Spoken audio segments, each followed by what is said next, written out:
Welcome to this episode of Eureka, and we are going to have a very wonderful conversation with Dr. S Chandrashekhar. He is the director of Indian Institute of Chemical Technology, an organization under CSIR. We all know that today, not just India, but the world is facing the pandemic of COVID-19. The Indian S&T institutions are engaged in meeting this big challenge. Of course, the frontline workers are medical professionals, but at the back end, the Indian scientific community is working on many aspects so that we can face this challenge as a country. Today, in this talk, we are going to talk about how Indian Institute of Chemical Technology, an institution in Hyderabad, is helping the efforts of the government in containing the pandemic and the future of India. In this conversation, we are having Dr. S Chandrasekhar, the director of that institute. And thank you, sir, for being with us in the show. We are very honored and we are very happy to have you in this program, which is a special edition of Eureka on COVID-19. Sir, thank you. Thank you, sir. So let me start with some of the points. I mean, earlier when I was talking to you, you were mentioning that facing this pandemic as three components. One is testing. We need to find out who are the patients or who carry this virus. The second is, diagnostics. That is, you need to diagnose whether this person's actual symptoms are related to COVID or not. And of course, the third part is treatment. And you are saying that treatment also needs as much emphasis as the other two. So can you clarify what is this treatment? After all, today, people are being admitted in hospital and they are given treatment, right? So what do you mean by that when you say that we need to focus a little more on treatment? Yeah, Venkat, good morning again. I think the challenge today is while we are all concentrating on diagnosis, which is, of course, very essential. Because you don't know whom to treat. Yeah. And also we are doing a lot of surveillance because which communities are getting, we have come across the Dharavi episode and then we have also seen the Delhi episode. So there are challenges of surveillance, of course, challenges in diagnosis. Of course, while these two are done, then what will you do? Once you find a patient, you know who is affected. So end of the day, we need to give treatment. So naturally, drugs vertical, which we all call, is a very critical pillar in treating COVID-19 patients. So while some belief is that any influenza would come in 7 days and go away, whether you give medicine or don't give a medicine. Yeah. But I think COVID is a very nasty fellow. And he's taking his own time of 14 days to 28 days. And sometimes the lungs are affected, the breathing problems, and we have seen mortality pretty high. So naturally, we need to have a lot of commitment on drugs, and IICT and CSIR are working very hard to make sure that how we can give more drugs to the patients.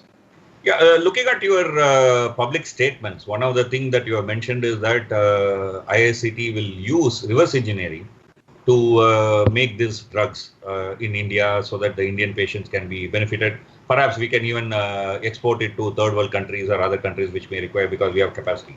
You use the word reverse engineering. What does it actually mean? Yeah, Venkat, reverse engineering is not a new word for COVID. India has been doing this process. So if you understand the Indian patent law, during 70s, we started honoring only the process patents and not the product patents. I think that has given a huge advantage to India. So once we know a product is launched anywhere in the world, so we know that product is useful for a particular purpose. So what we do is quickly, how this product was made by the innovator. But because we honor the process patent, so we have to make the same product by a different route. So this is more called a reverse engineering. So something like, say, for example, I mean, if you have to use a very, let's say, a pedestrian example, the Chinese might make the Chinese noodles in one way. But in India, we make, let's say, a paneer noodles in a different way, right? I mean, it's same product, but through a different process. So we find a new way of making that, right? Yeah, I would put in a more common way. For example, if an innovator says Bombay is the product and no one should go to Bombay via Pune, for example. So now I know I can go to Bombay, but I don't require to go. I should not go via Pune because that is the process he patented. Yeah. So I go via Nagpur or some other place. So I mean. Okay. That's it. So you said that it's not very old. I mean, new term, but it's been very old. I mean, have you been successful in it? I mean, or is it like we are going to investigate now whether for COVID this is useful or not? Actually, India is the world leader in process chemistry and the generic industry. Okay. So while I call generic industry, whole industry depends on the reverse engineering process. So whenever a country discovers a drug in the world, especially US is a leader in drug discovery, of course, followed by few other countries like UK, Japan, and other countries.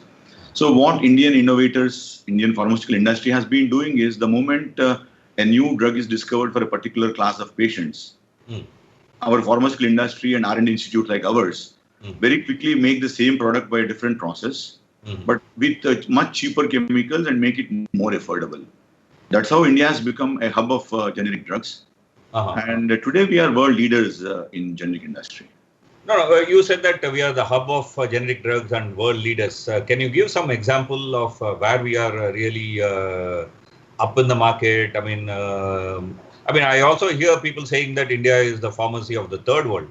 So which essentially means that we don't produce only for our use, but we are also exporting to a large number of countries. I'm told even as much as 150 countries.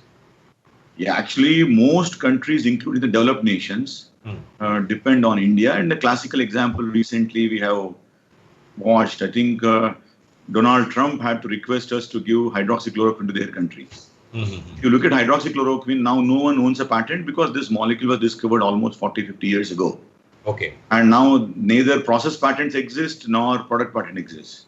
Because any patent has only a life of 20 years. Okay. So now anyone can make. So what India has done is India has procured 2 key raw materials from China and made the finished product, and then India has full capacity to manufacture this drug. Even some industries went on to make even intermediates which we get from China using some indigenous chemicals. I think we have almost reached 80% self-sustenance on this product. So naturally, India has been giving to even developed nations like US, UK and other countries.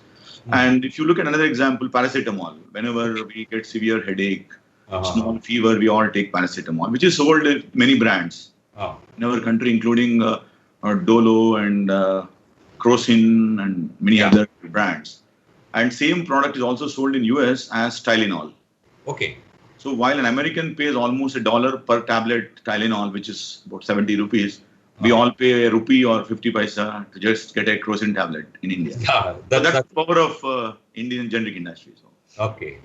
So you mean to say that we developed reverse engineering for manufacturing paracetamol on our own, and because of that, and then also because of the industries are situated in India, we are able to produce it very cheap, right? Not only paracetamol, many drugs, including cancer drugs and even drugs which are used for central nervous system disorders, infections. I think India is the country where every drug is available at a very low cost. What are the things that, again, some of your press statements, when goes through, talks about that you would, in the current context, look at helping industries to develop active pharmaceutical ingredients. So what does this active pharmaceutical ingredient means? Okay, Venkat, actually, when you look at active pharmaceutical ingredient, whenever we take a tablet or a syrup, okay, what happens is it contains multiple items. Our active pharmaceutical ingredient could be a liquid or a solid. Okay. But then it will not be in the form of gulping in one pill. So active pharmaceutical ingredient is the one which really works in your body and shows the pharmaceutical effect. That's why it's called active pharmaceutical ingredient. But then, for example, if you directly gulp a chemical, it may directly go into your stomach and within no time it gets distributed. But you want it to be slow release or fast release depending on the disease. So what we do is we mix this active pharmaceutical ingredient with some other chemicals. Maybe to get some taste, to get color, to dissolve slowly in the stomach. So we mix with other chemicals which we call excipients. So mix with those excipients and make a tablet, or if you want to make a sugary syrup for children, kids, so you put into some sugar syrup and make more tasty for the kids. So that's a formulation. But end of the day, active pharmaceutical ingredient is the one which does all the job, but remaining is basically what is called you top up with all these things to look it better and work better. So. Okay, so rest of the things are like packaging. I mean, this is the main heart of it.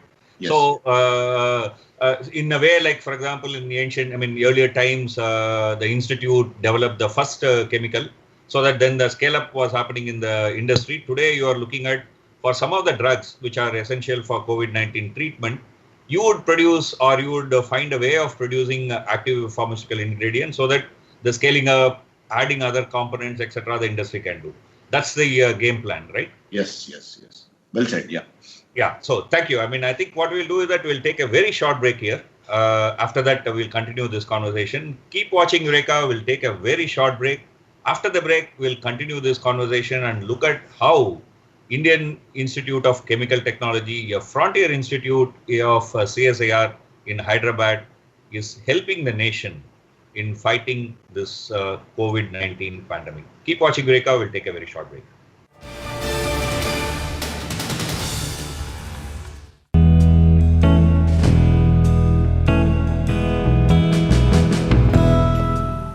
I'm utilizing my time by writing blogs, and I'm attending a lot of Zoom calls for my speaking groups. So this time is a blessing for me. I'm able to catch up with my passion and my dreams.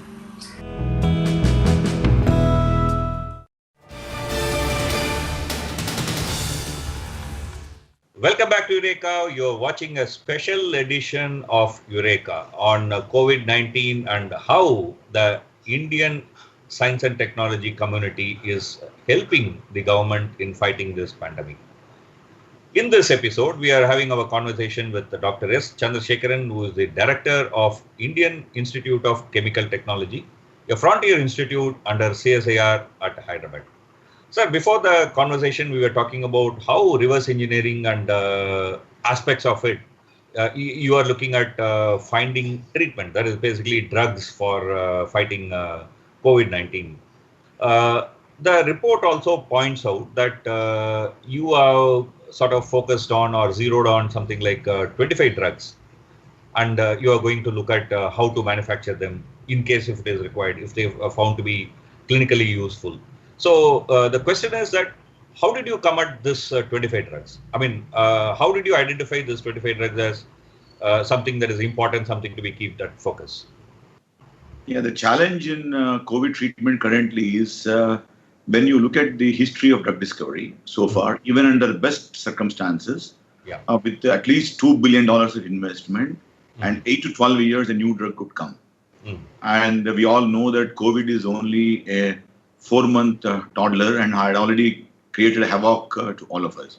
So 4 months is too short to discover a drug for COVID. So what the whole world, including we in CSIR, are doing is a technique called repurposing. Repurposing? Yeah. Okay. So what we do is we are repurposing an existing drug for the current treatment. Okay. Because there are many drugs used for influenza. There are many drugs which are used for breathing problems or infections in lungs and stuff like that. So looking at the COVID symptoms the patients are getting, based on that, so whole pharmaceutical world, including the medical doctors, the scientists in chemistry and biology, so all of us and computational scientists, people engaged in artificial intelligence, so they're all looking at all FDA approved drugs. Okay. Because the US, of course, is the largest FDA in the world with about 3,500 approved drugs already in their pipeline. And also Japanese FDA, UK, India, everyone has their own regulatory mechanism. Yeah. And these 4,000 drugs which are in the market. So what we have done is, anyway, they're already proven to be safe because for any drug to discover, what generally industry does is initially they are tested on normal human volunteers who are not suffering from any disease. So we call it a phase 1 trial. So it should not show any side effects and no toxicological effects or new repercussions of giving this drug. Let it not cure a disease, but it should not create a new disease for us. Oh yeah, it's fine. Side effect for all of us. Yeah, okay. So all these 4,000 odd drugs have already been proven in phase 1 that they don't show any side effects. Yeah. So this is usually what is called as a phase 1 clinical trial, right? Yes. So after that, you register about a few patients, about 40, 50, 100 patients in phase 2. Really the patients now. They are not healthy volunteers, but the patients. Now you look for pharmacological effect, whether it's really giving you curing the disease or not. That is called a phase 2 trial. If you pass there, then you go to phase 3 trial where you record many thousands of patients, and then you come into the market. And many times even phase 3 succeeds, but after going to market, because the market is much larger than a phase 3 trial. Yeah. And suddenly you may have to retract the drug from the market. It happened a few times globally. But these 4,000 odd drugs are in the market. So where they've gone into market and millions of people have eaten and nothing has happened. Either it has cured the disease, but it did not. Or at least it has not caused any harmful effect. Yes. So the right word used, no harmful effect. So what we have done is we mapped the biological phenomena of these drugs by what mechanistic pathway these drugs are working, whether COVID virus and human cell. So when you look at COVID virus, we call him the guest, unfortunately, and we are the host. Yeah. Human being is the host. Yeah. So the guest-host interactions, how it is happening. Unwelcome guest, actually. Unwelcome guest, yes. Yeah. So we are looking at how this COVID virus, the coronavirus, we all now know that it has a crown, it has a spike protein and stuff like that, which many biologists have done crystallographic studies and all that. So we are looking at the guest-host relation, and where is that we can now really create some panicky that the virus fellow will run away from you. Okay. So this is the tool we use to come to these 25 drugs. So. Okay, so you kind of surveyed all the 4,000 drugs which are available in the market and found which can perhaps, given the various kind of symptoms, clinical symptoms that are available for COVID, which can help. So your choice is also basically because these drugs are proven to be safe in the sense that they don't cause harm, so you don't have to go through all the clinical trial. It can be immediately used among the patient if it found to be clinically useful. That's the sum and substance, right? Rightly said. Yeah. So can you tell us some examples of some of these drugs which you are kind of focusing? Yeah, I think what we have done is while many institutes in the world are also identifying repurposed drugs, we also started using our own tools of AI and all that. Yeah. But in the meantime, few publications appeared in the literature. Okay. That Favipiravir, which was originally discovered for seasonal influenza. Okay. Especially, it was discovered in Japan. But unfortunately, it is not approved drug in US. Okay. Okay. And but of course, it is widely used in China and Japan during the current COVID crisis. Okay. So we picked up this as a front runner, and we developed a process know-how because it's not approved in US FDA. So even Indian FDA also did not, Indian regulator also did not approve this drug. So no one manufactured this before. So we quickly found that if IICT could come forward and make a process ready, hopefully some industries will take the process from us. In the meantime, regulator also may look at it. So we quickly made a process. It's actually the fastest developed process, I could say, in about 4 weeks. Our teams worked all 3 shifts 24/7, and we made a process which works outstanding. And the final product is 99.99% pure, no impurities. Okay. And one Indian pharma company came forward, took the process from us. They also scaled up now because whatever we make in our lab cannot be consumed. Yeah. Because we don't make under GMP norms, good manufacturing practice norms. It's a chemical lab. Yeah. So this industry took forward under GMP environment. They manufactured a few kilos of the product. Now they made tablets out of it. Now they went to regulator. So once regulator gives a verdict, and I think it should be available to our patients in 4 to 8 weeks. So let me underline this part that within 4 weeks, that is less than a month, you have discovered a new way of producing this drug. Is that right? Yes. I mean, Yes, reverse yes. engineering. Yes. Again, because you cannot go via Pune to Bombay, I mean, you have found alternate way, maybe through Nagpur, maybe through Bhopal, or maybe through, even Trivandrum, it doesn't matter, but you have to reach Bombay. So you have reached. That's what you are saying, right? Yeah, actually, we have reached the shortest route, actually. So it's also a shortest route. That's shortest route. So it works out cheaper. Okay, so I mean, if we produce this drug, which would mean that it will be even cheaper than where it is currently being produced. We are very confident it will be very affordable to Indian population. This affordable is a very important word. I mean, you have also mentioned again and again that in India, when we are developing drugs, the need to keep this idea of affordability. Can you just elaborate on that? Yeah, actually, when you look at innovators, as I told you, would spend about $2 billion before they even discover a drug molecule. After screening about 100,000 molecules and putting through in vitro assays, then animals, not only just small one, mice and rat, but you go into larger animals like monkeys and then phase trials and all that. But once the patent gets expired by the innovator, he would have made enough money. Now the job of our generic companies, industries, is to make it as cheap as possible. Now they don't have any expenditure of all that stages what they have done. So naturally, molecule becomes generic, the price comes down drastically. Okay. And Indian innovators have done much better, so it becomes more cheaper. So that's how any drug made in India becomes almost affordable. Okay. So that's I think a very important point, given that in country like us and also third world countries, we may not be able to afford huge money for health. Affordable solution would mean that large number of people will be able to get, and in a pandemic like this, it should reach even the last person, the last destitute person in India, right? I mean, so it's very important that it becomes affordable. That's a very interesting point. I mean, another thing that was mentioned in some of your literature is that you are also looking at antivirals. So let me just first clarify this part. We have heard of antibacterial. I mean, many of us would have been even given antibiotics. I mean, at least once in a few years, for various reasons, we might be prescribed with antibiotics. So what is this antiviral? Does it work in the same way or it is something very different? Actually, if you look at bacteria has a cell wall. Yeah. It has virus, doesn't have a cell wall, but it makes a protein cover around it with some carbohydrate, polysaccharides and stuff like that. So antivirals and antibacterials work by a different mechanism altogether, because there is nothing like you are killing a virus. The virus per se has no life unless it finds the host. Okay. Bacteria can live on its own wherever he wants to live, but generally virus needs a host. Yeah. So what we do is in the treatment of viral disorders, what we do is virus, you need to do a reverse transcriptase mechanism is one thing which you work, because virus goes into your host and it starts using the host machinery.